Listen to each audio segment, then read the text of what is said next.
बघा नागरिकांनो, आज आपण फार महत्त्वाची बातमी या ठिकाणी बघणार आहे। तर विषय कोणता विषय तोच आपला लाडकी बहीण योजना।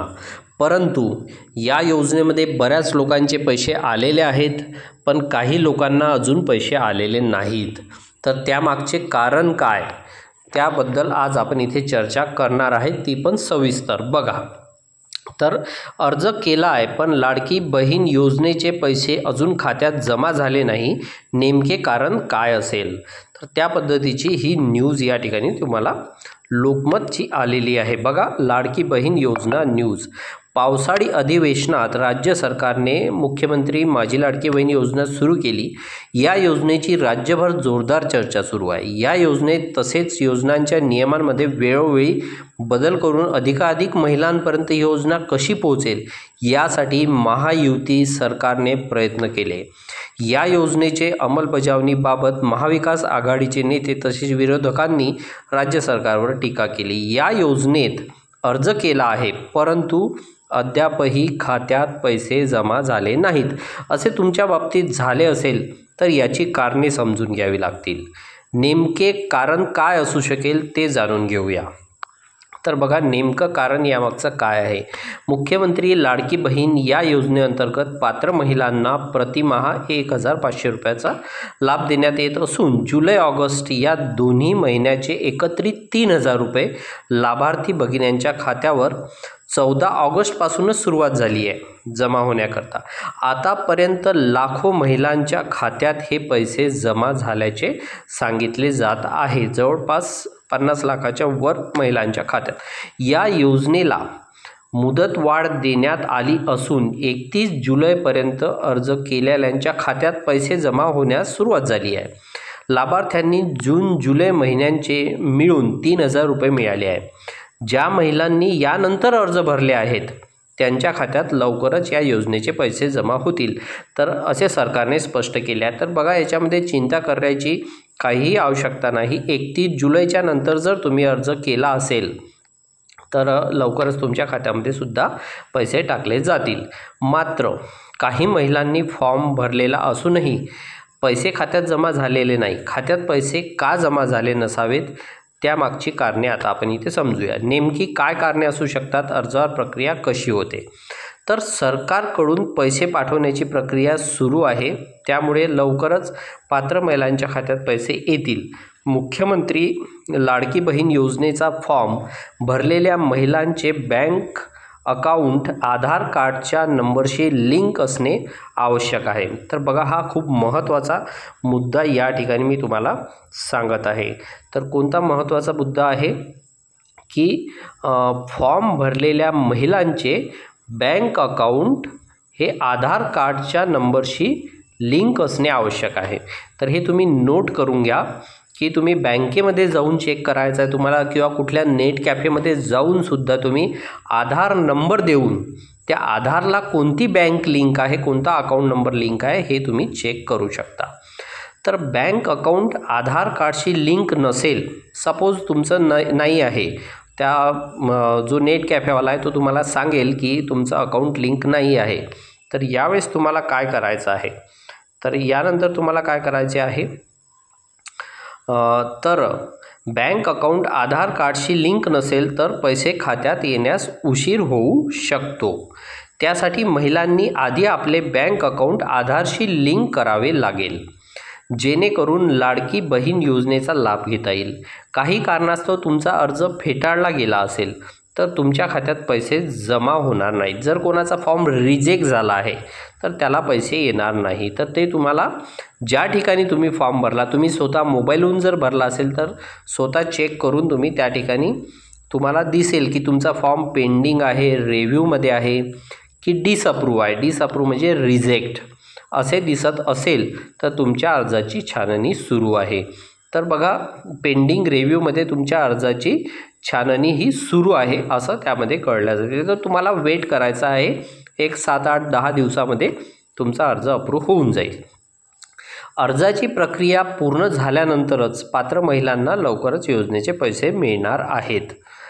त्यानंतर बघा, या दरम्यान राज्यातील महिला मुलींना स्वावलंबी आत्मनिर्भर करण्यासाठी आणि महिला तसेच त्यांच्यावर अवलंबून असलेल्या मुलांच्या आरोग्य आणि पोषण स्थितीत सुधारणा व्हावी यासाठी राज्य सरकारची ही महत्त्वपूर्ण योजना आहे. 21 ते 65 वयोगटातील विवाहित असो, विधवा असो, घटस्फोटित असो, परित्यक्त्या निराधार महिलांना योजनेचा लाभ मिळणार आहे. आर्थिक दुर्बल घटकांतील महिलांच्या बँक खात्यात दर महिन्याला 1,500 रुपये जमा होणार आहेत. तर तुम्ही निश्चिंत राहा, ज्यांचे पैसे आले नाही आहे त्यांचेसुद्धा पैसे येऊन जाईल. परंतु यासाठी तुम्हाला एक काम करावं लागेल. तुम्हाला तुमच्या आधारला बँक कोणती लिंक आहे, कारण तुमच्याकडे जर 2-3 अकाउंट असेल तर त्यातलं एक अकाउंटच त्या आधारला लिंक असते, किंवा एकच अकाउंट असेल तरी पण ते लिंक आहे की नाही आहे हे तुम्हाला चेक करणं अत्यंत आवश्यक आहे. ते अकाउंट बंद पडलं आहे की ते अकाउंट चालू आहे आणि आधारमध्ये ते लिंक आहे का, ॲक्टिव्ह आहे का, त्याला ऑनलाईन शब्दामध्ये ॲक्टिव्ह असं म्हटलं जाते, ॲक्टिव्ह आणि इनॲक्टिव्ह. तर या पद्धतीची माहिती मी तुम्हाला या ठिकाणी दिलेली आहे. आता आपण बघूया या पुढील माहिती. तर बघा, या पुढील माहिती जी आहे ती आहे आधार बँकेला लिंक आहे का हे कसं तपासाल. तर ही या पुढील माहिती आपण इथे देणार आहे. तर बघा, आधारशी लिंक बँकेचे नाव तुम्हाला त्या ठिकाणी दाखवल्या जाते. तर याची स्टेप बाय स्टेप प्रोसेस या ठिकाणी तुम्हाला सांगितलेली आहे. तर तुम्हाला आधी काय करायचं आहे, तुम्हाला आधी त्या वेबसाईटवर जायचं आहे. ती वेबसाईट आहे myaadharuidgovernment.in. बघा, या ठिकाणी मी तुम्हाला स्क्रीनवर वेबसाईट दाखवत आहे. तर ही महत्त्वपूर्ण वेबसाईट तुम्ही नोट करून घ्या. या वेबसाईटवर जाऊनच तुम्हाला ते चेक करता येईल. या वेबसाईटवर तुम्हाला जायचं, त्या पुढची प्रोसिजरसुद्धा मी इथे सांगणार आहे. बघा, या वेबसाईटला भेट दिल्यानंतर तुम्हाला 12 अंकी आधार कार्ड क्रमांक टाकून लॉग इन करायचा आहे. 12 अंकी आधार कार्ड क्रमांक टाकून लॉग इन करायचा आहे. त्यानंतर आधारशी लिंक असलेल्या मोबाईलवर OTP येईल. तुमच्या आधारला मोबाईल नंबर लिंक असणे अत्यंत आवश्यक आहे. या कारणामुळे सुद्धा बऱ्याचशा लोकांचे पैसे आलेले नाहीत. तर तुमच्या आधारशी मोबाईल नंबर तुम्ही आधार सेंटरवर जाऊन, आधार केंद्रावर जाऊन तुम्ही त्याला अपडेट करा आणि मोबाईल नंबर लिंक करा. जर नसेल तर, जर लिंक असेल तर तुमच्या मोबाईलवर OTP येईल. OTP दिलेल्या बॉक्समध्ये भरल्यानंतर तुम्हाला आधारशी संबंधित अनेक पर्याय दिसतील. OTP टाकल्यानंतर तुम्हाला तिथे इतर ऑप्शनसुद्धा दिसणार आहे. तर त्यामधून तुम्हाला ऑप्शन निवडायचा आहे बँक सीडिंग स्टेटस. या पर्यायावर तुम्हाला क्लिक करायचं आहे. बघा, बँक सीडिंग स्टेटस असा ऑप्शन त्या आधारच्या साईटवर आहे. यावर तुम्हाला क्लिक करायचं आहे. क्लिक केल्यानंतर तुम्हाला सबमिट करायचं आहे. सबमिट केल्यानंतर तुम्हाला दिसेल तुमच्या आधार कार्डचे शेवटचे 4 अंक तिथे दिसतील. तुमच्या आधार कार्डचे शेवटचे 4 अंक दिसेल आणि त्याखाली तुम्हाला आधारशी लिंक बँकेचे नाव दिसेल. तुमच्या आधारशी कोणतं बँक लिंक आहे त्याला सीडिंग म्हणतात, बँक सीडिंग,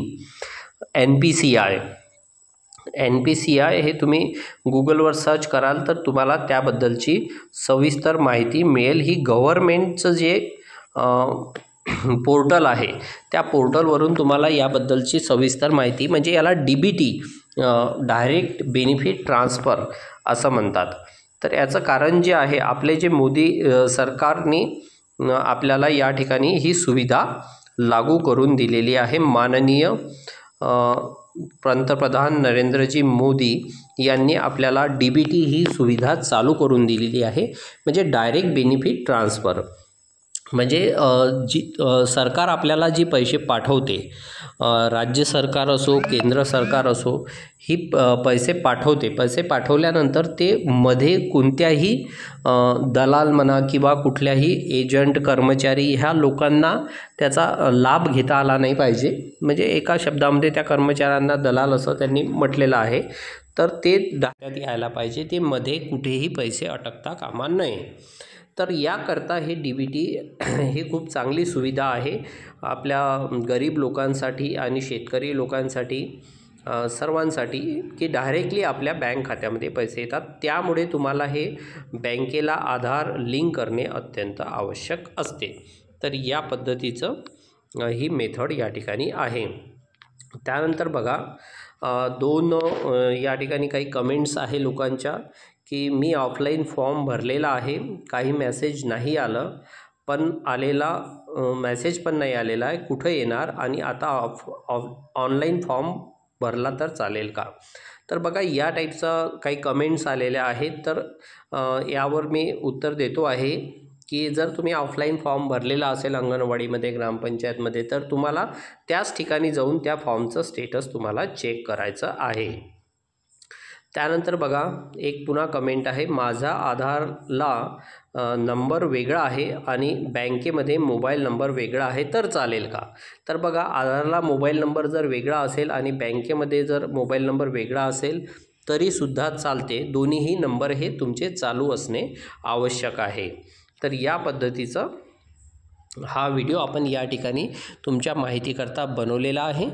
तर या आपल्या यूट्यूब चॅनलला लाईक करा, शेअर करा आणि इतर लोकांनासुद्धा शेअर करा आणि सबस्क्राईब करा. आणि तुमचे जर काही क्वेश्चन्स असतील तर कृपया नक्की कमेंटमध्ये क्वेश्चन विचारा, आम्ही तुम्हाला नक्कीच त्याचं उत्तर देऊ.